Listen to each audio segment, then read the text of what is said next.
Lecture de l'Épître du bienheureux apôtre Paul aux Hébreux.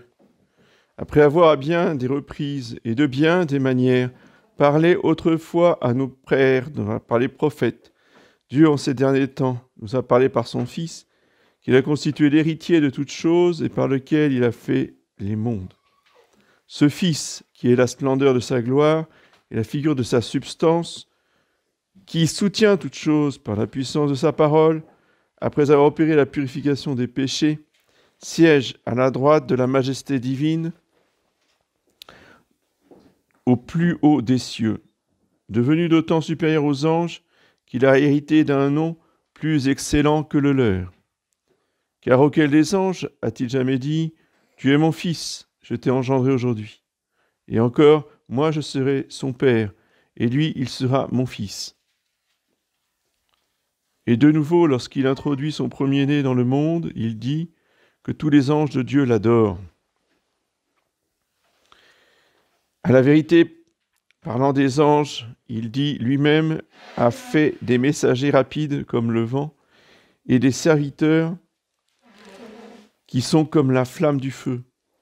Mais parlant à son Fils, il dit « Ton trône, ô Dieu, est établi pour les siècles des siècles. Le sceptre de ton règne est un sceptre d'équité. Tu as aimé la justice et tu as haï l'iniquité. C'est pourquoi Dieu, ton Dieu, t'a oint d'une huile d'allégresse qui t'élève au-dessus de tous ceux qui partagent ta gloire. Et encore, c'est toi, Seigneur, qui, au commencement, as fondé la terre et les cieux qui sont l'ouvrage de tes mains. Ils passeront, mais toi tu demeureras. Et tous ils vieilliront comme un vêtement, et tu les changeras comme un manteau. Et ils seront changés. Mais toi, tu es toujours identique à toi-même, et tes années ne finiront pas.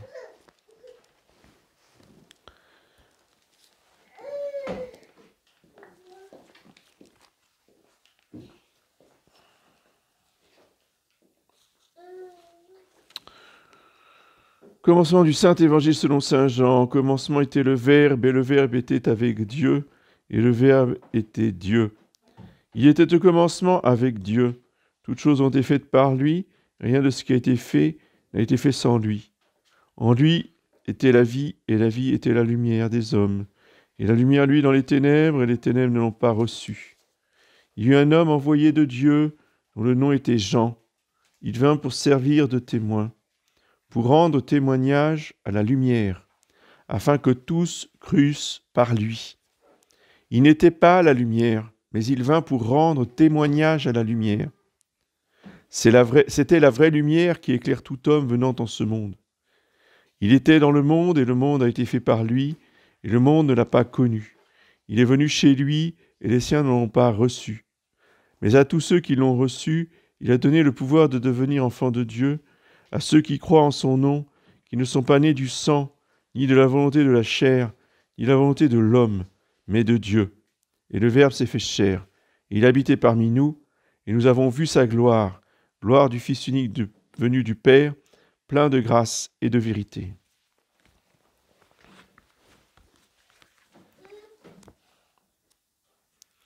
Donc voici les annonces de la semaine.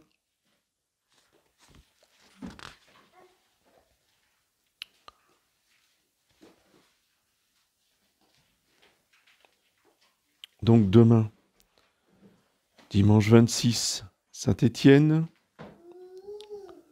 messe à 9h30, à 9h et 10h30 comme d'habitude. Donc lundi 27, Saint-Jean, apôtre. Mardi 28, les Saints Innocents.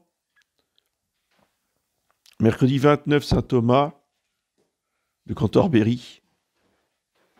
Jeudi 30, c'est la messe du dimanche dans l'octave. Vendredi 31, Saint-Sylvestre. Samedi 1er, fête de la circoncision de notre Seigneur Jésus-Christ et octave de la Nativité. Et dimanche 2 janvier, fête du Saint-Nom de Jésus.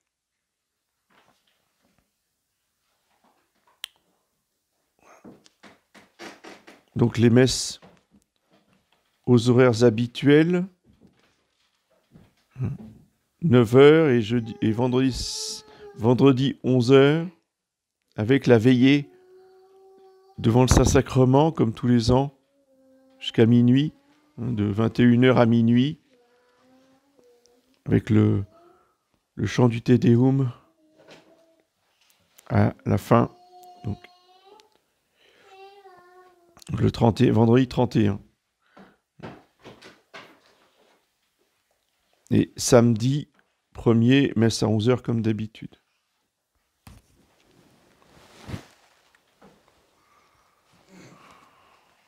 Au nom du Père et du Fils et du Saint-Esprit, ainsi soit-il. Eh bien, chers frères, nous célébrons ce grand mystère de Noël avec une progression et un crescendo. On commence par la messe de minuit en célébrant le fait historique et les circonstances concrètes de la naissance du Sauveur dans la crèche. Ensuite, l'aurore. L'aurore, c'est le soleil qui commence à se lever à l'horizon, à l'est. C'est le jour qui pointe. C'est le commencement des choses. Et cette messe de l'aurore, eh bien, va célébrer à la fois l'humanité, mais dans ce qu'elle a déjà de manifestation divine, la miséricorde, la bénignité qui se révèle au monde. La bénignité et l'humanité de Dieu se sont manifestées.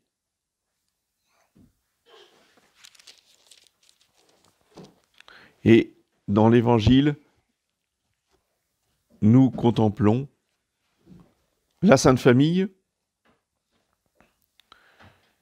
mais la Sainte Famille où notre Seigneur commence déjà à se révéler aux bergers, qui sont dans l'admiration, ils s'émerveillent de ce qu'ils ont vu. Et la très sainte Vierge Marie, elle aussi, est dans l'admiration, dans l'adoration. Marie, elle, retenait toutes ces choses, les méditant dans son cœur. Voilà. Oui.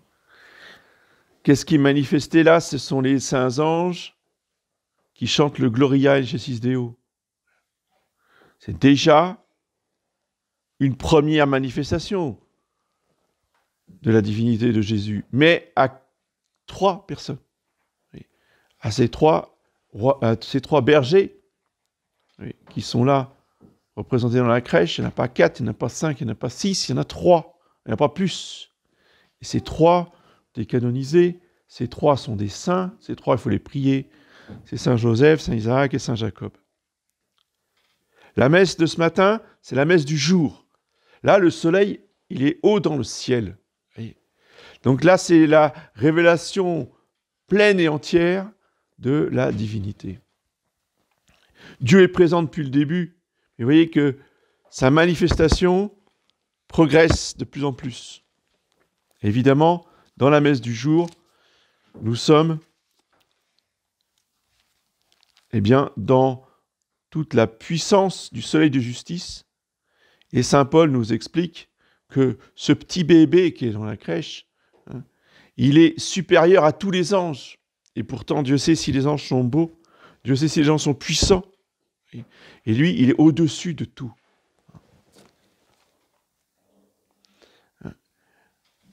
Et à quel de ces anges Dieu a dit « Tu es mon fils bien-aimé » ? Aucun n'a jamais entendu ça. C'est justement pour ça, d'ailleurs, notez-le au passage, c'est pour ça que Lucifer a dit « Oh, et nous alors ?» Enfin, et nous alors ? Et moi alors ? attendez, il dit celui-ci est mon fils bien-aimé, là, à ce microbe humain de chair et de sang, et moi qui suis si parfait.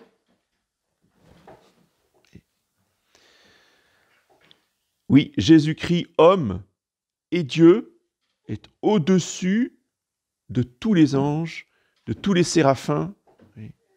Il est assis, nous dit saint Paul, sur le trône de Dieu, à la droite du Père. Donc, saint Paul nous rappelle le grand mystère de la Sainte Trinité, avec cette nature humaine en plus, qui est glorifiée au même titre que le Fils de Dieu, au même titre que la deuxième personne de la Sainte Trinité. Et c'est pour ça aussi que l'Église nous lit l'évangile que le prêtre lit tous les jours à la fin de la messe. Comme quoi cet évangile est absolument fondamental et d'une importance capitale. Je veux dire, c'est le plus important de tous les évangiles. Si on le redit tous les jours, toujours le même, toute l'année, c'est parce que cet évangile-là, il est incontournable, on devrait le connaître par cœur. C'est le grand mystère de l'incarnation du Verbe. Au commencement était le Verbe, sans nature humaine. La nature humaine n'a existé que il y a 2000 ans. Mais avant, les années qui ont précédé et avant la création de la Terre, il n'y avait absolument pas de nature humaine. Il y avait seul le Verbe de Dieu qui était avec le Père et le Saint-Esprit. C'est pour resituer le mystère de ce bébé qui est un vrai bébé, c'est pas un faux bébé, hein. C'est un vrai. Il ne peut pas parler. Comme tous les bébés, il ne peut pas parler. Ce qui change, c'est ce qu'il y a dans sa tête. Ce qu'il y a dans sa tête, eh bien, c'est une conscience d'homme adulte, mais un homme adulte très spécial, que aucun ne peut égaler.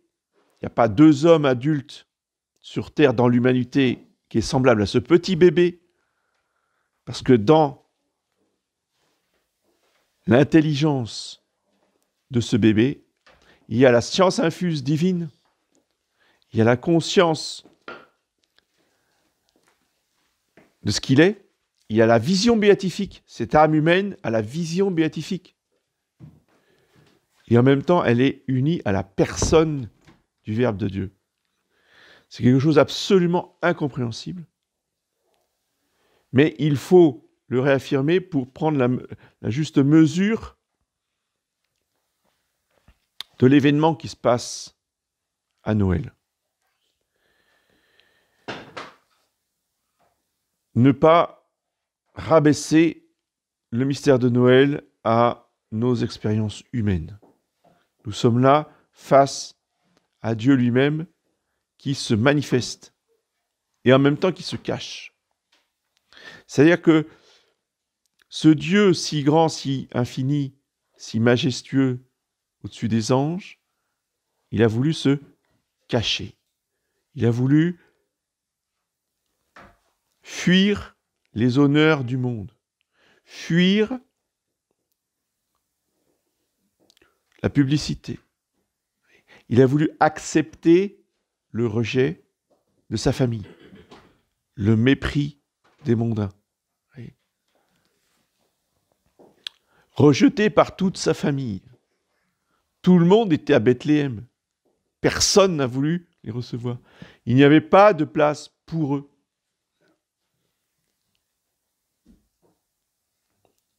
C'est ce contraste-là.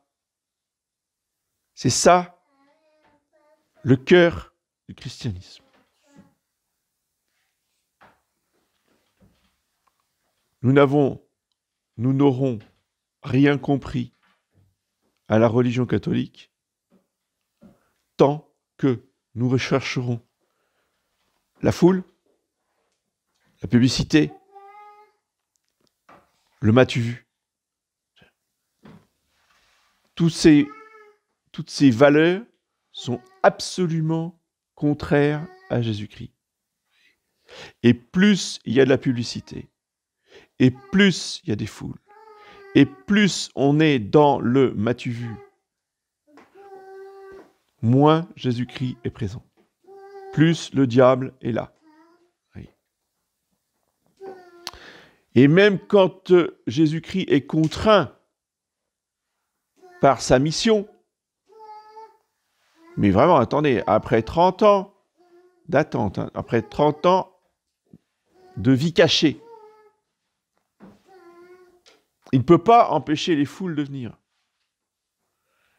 Mais attention, il faut qu'elles se comportent bien, les foules. Dès qu'ils commencent à vouloir le traiter en leader, en star, en roi, Jésus disparaît. Il s'enfuit. Il est où? Eh bien, il n'est plus là. Notre Seigneur Jésus-Christ a horreur, voyez, de tout ce que le monde aime. Et toujours, ses actions, ses œuvres, ses entreprises vont à rebours de ce que les hommes pensent.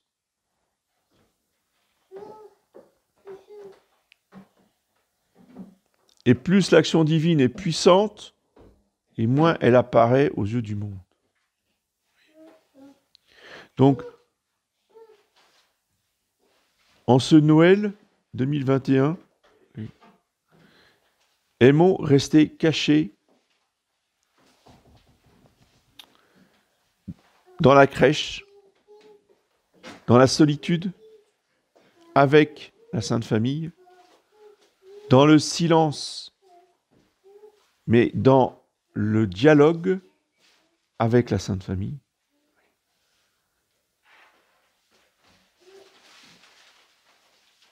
Mais ce dialogue ne doit pas être trop important non plus. Le plus important, c'est de se taire, c'est de regarder, c'est de remercier, c'est d'être reconnaissant. Voilà. Si nous restons là, et si nous aimons cette solitude, ce silence, cette reconnaissance, alors nous pourrons recevoir tous les cadeaux que l'enfant Jésus est venu nous apporter. Toutes ces grâces, tous ces secours dont il est absolument généreux aujourd'hui. C'est pour ça qu'il faut lui demander tout ce dont nous avons besoin. Lui demander ce qui nous est, de nous aider à faire ce qui nous est le plus difficile, ce qui nous coûte le plus, afin qu'il nous aide chaque jour, justement, dans ces actions, dans ces entreprises les plus dures pour nous. Nous avons tous nos faiblesses, nous avons tous nos points faibles. Eh bien, c'est sur ces points-là qu'il faut demander l'aide et le secours de notre Seigneur. Et certainement, il nous l'accordera. Au nom du Père et du Fils et du Saint-Esprit, ainsi soit-il.